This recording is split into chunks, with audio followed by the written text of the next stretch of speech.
आज की कहानी है डर। बच्चों पे हिंसा अथवा डराना धमकाना उनके ऊपर किस प्रकार के प्रभाव डालता है और वो किन समस्याओं का सामना करते हैं, ये आपको समझने में मदद करेंगी। ये कहानी हर अभिभावक और अध्यापकों के लिए एक नई सीख और नई सोच की उत्पन्न करेंगी। परिवार में बच्चों को होना बहुत ही सुखद होता है। इसका अनुभव वही कर सकते हैं जिनके परिवार में बच्चे होते हैं, परंतु जिनके पास बच्चे ना हो उनके जिंदगी में ये कमी हमेशा खलती रहती है। समाज में ऐसे परिवार को बहुत ज़्यादा सम्मान की नज़र से नहीं देखा जाता। श्रीधर इस मामले में बहुत सौभाग्यशाली है, क्योंकि उनके पास त्रिशा के रूप में एक प्यारी सी बेटी है।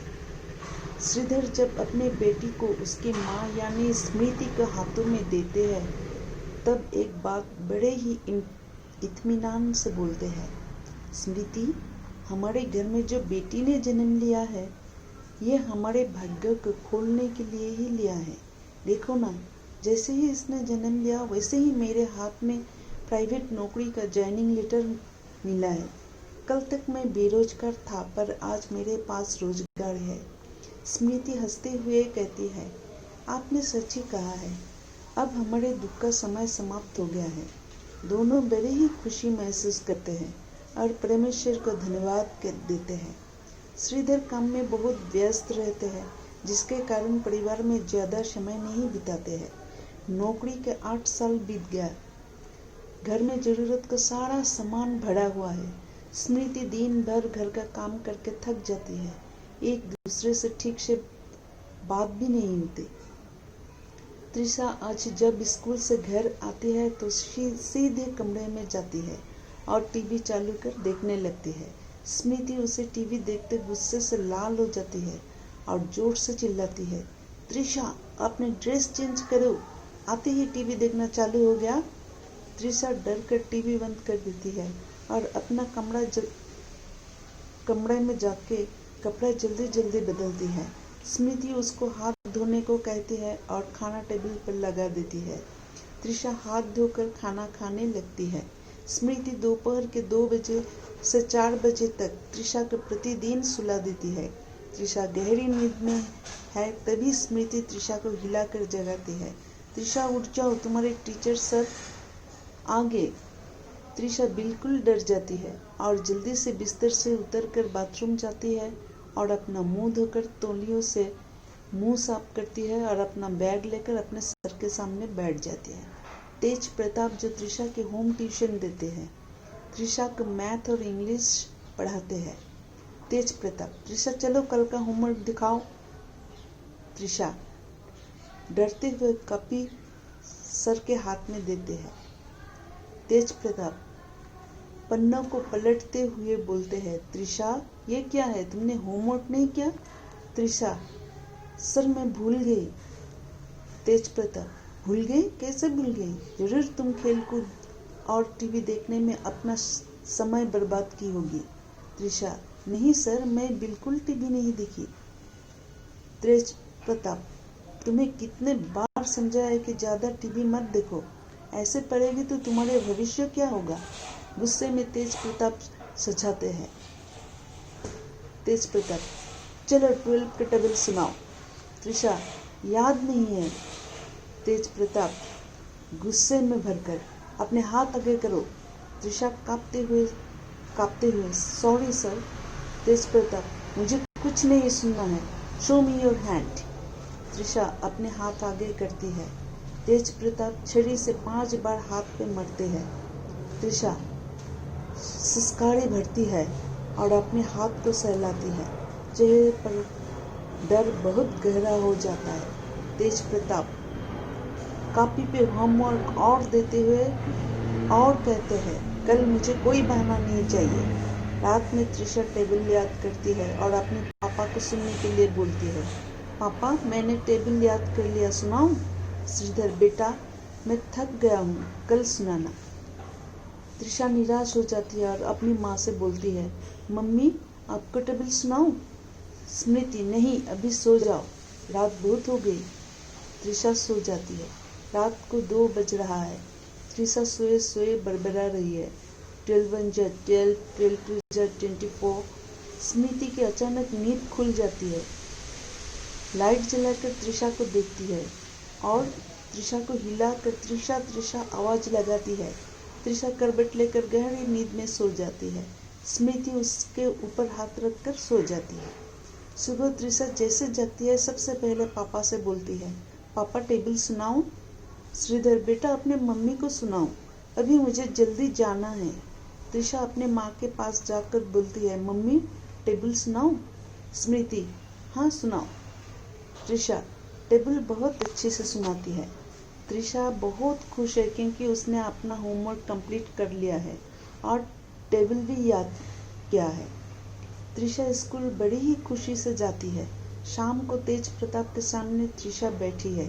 Tej Pratap, Trisha show me your homework. Trisha copy दिखाती है। तेज प्रताप, आज तुमने होमवर्क पूरी की है। गुड, चलो टेबल सुनाओ। त्रिशा 12 1 जा 12, 12 2 जा 24, 12 3 जा 36, 12 4 जा 40, 40 40। त्रिशा बोलते हुए ऊपर देखती है और आगे का भूल जाती है। तेज प्रताप, आज फिर भूल गई? तुम्हें याद क्यों नहीं होता? जाओ अपने मम्मी को बुला लाओ। त्रिशा दौड़कर अपने माँ के पास जाती है और बोलती है, आपको सार बुला रही है माँ। तेज प्रताप, देखिए स्मृति जी, त्रिशा को मैं टेबल कब से याद करने के लिए बोल रहा हूँ पर ये याद ही नहीं कर पाती। आज भी ये भूल गई। स्मृति, लेकिन सर त्रिशा ने तो सुबह ही 12 के टेबल मुझे सुनाया था, आपको कैसे नहीं सुना पाई? मुझे समझ में नहीं आ रहा। तेज प्रताप, देखिए मैं ऐसे बच्चों को नहीं पढ़ा सकता, ये बहुत पढ़ने में कमजोर है। स्मृति, लेकिन सर इसलिए तो हम इसे आपसे ट्यूशन दे रहे हैं। आपके जैसे अध्यापक अगर इसे नहीं पढ़ाएगा तो कौन पढ़ाएगा? तेज प्रताप, मुझे माफ कीजिए और आप कोई दूसरा टीचर ढूंढ लीजिए। तेज प्रताप वहाँ से चले जाते हैं। स्मृति कुछ समझ नहीं पाती। स्मृति अपनी माँ को फ़ोन करती है और त्रिशा को लेकर चिंता जाहिर करती है। त्रिशा की नानी उसे समझाती है कि त्रिशा को किसी डॉक्टर को दिखाए, जरूर कोई समस्या है त्रिशा को। स्मृति श्रीधर से शाम को बात करती है और सारी बातें बताती है। दोनों बहुत चिंतित हैं। दोनों अगले दिन त्रिशा को डॉक्टर से दिखाने की निर्णय लेते हैं। दोनों को देर तक नींद नहीं आती। डॉक्टर मनोज कुमार चतुर्वेदी जो बाल रोग विशेषज्ञ है, उनके पास श्रीधर और स्मृति त्रिशा को लेकर केबिन में बैठे हैं। त्रिशा का नाम पुकारा जाने पर डॉक्टर साहब के सामने त्रिशा और उसके मम्मी पापा बैठे हैं। डॉक्टर जी बताइए क्या समस्या है?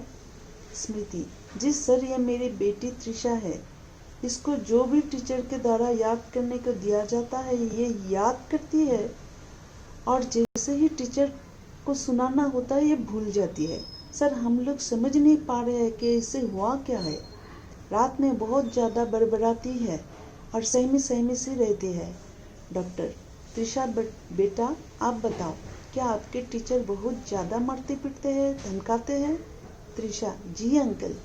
डॉक्टर अच्छा बेटा बताओ, आपके पापा या मम्मी भी आपको ऊंची आवाज़ में बात करते हैं? त्रिशा डरते हुए अपनी माँ की ओर देखती है। डॉक्टर देखिए, आप लोगों को सबसे पहले अपने अंदर बदलाव लाना होगा। बच्चे से बड़ी ही मधुरता से बात करनी चाहिए। ऊंची आवाज़ में ज़्यादा बात करने से बच्चे डर जाते हैं। जब टीचर बच्चों को ज़्यादा धमकाते या मारते पीटते हैं तो बच्चों के हृदय पे इसका बहुत गहरा प्रभाव पड़ता है। बच्चों को माँ और बाप दोनों का प्यार या यूं कहे कि समय कम मिलने के कारण भी बच्चे धीरे धीरे डरने लगते हैं और फोबिया का शिकार हो जाते हैं। श्रीधर फोबिया का मतलब क्या है डॉक्टर? डॉक्टर डर के कारण बच्चे जो कुछ याद किए रहते हैं वो भूल जाते हैं। जिससे ज़्यादा डरते हैं उसे सामने देखते ही उनके धड़कनें तेज हो जाती है और उनका दिमाग उस वक्त ठीक से काम नहीं करता। इसे ही फोबिया कहते हैं। आपकी बेटी को भी यही हुआ है। अच्छा किया आप यहाँ ले आए। मैं कुछ दवाई लिख देता हूँ, इसे खिलाइए और इसके साथ फ्रेंडली बातचीत कीजिए। वीकेंड में कहीं घूमने जाइए, एक दूसरे के साथ समय स्पेंड कीजिए और टीचर को बोलिए कि बच्चे को धमकाना या डराना बंद करे। ये कानूनन अपराध भी है। बाकी सब ठीक हो जाएगा। 2 सप्ताह बाद फिर लाइएगा। त्रिशा के मम्मी पापा को बात समझ में आ जाती है कि उनके रूखे व्यवहार और त्रिशा के लिए समय न निकालने के कारण ही आज ये नौबत आई है। दोनों के आंखों में आंसू भर आता है और दोनों त्रिशा को गले लगा लेते हैं।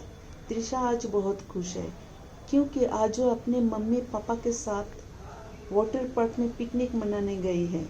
पानी में त्रिशा अपनी मम्मी के साथ स्लाइड करने की मजा ले रही है। श्रीधर उसके ऊपर पानी के छींटे उछाल रहे हैं। त्रिशा खूब हंसती है और वो भी दोनों के ऊपर पानी के छींटे उछालती है। डॉक्टर के सही मशवरे से आज एक बच्चे के दिल से डर का साया दूर हो गया।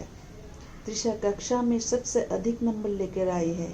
उसके चेहरे पे खुशी साफ झलक रही है। उसके माँ और पिता का परवरिश करने का तरीका बदल चुका है। दोस्तों, बच्चों या हृदय मासूम होते हैं। वो बिल्कुल फूलों की तरह होते हैं। थोड़ी सी तपिश में कुम्हला जाती है। उनका सही देखभाल करे और जीवन की ऊंचाइयों को छूने दे बिना डर के साथ। हर अभिभावक अपने बच्चे को लेकर चिंतित रहते हैं, परंतु उन्हीं बच्चे के लिए समय निकाल नहीं पाते।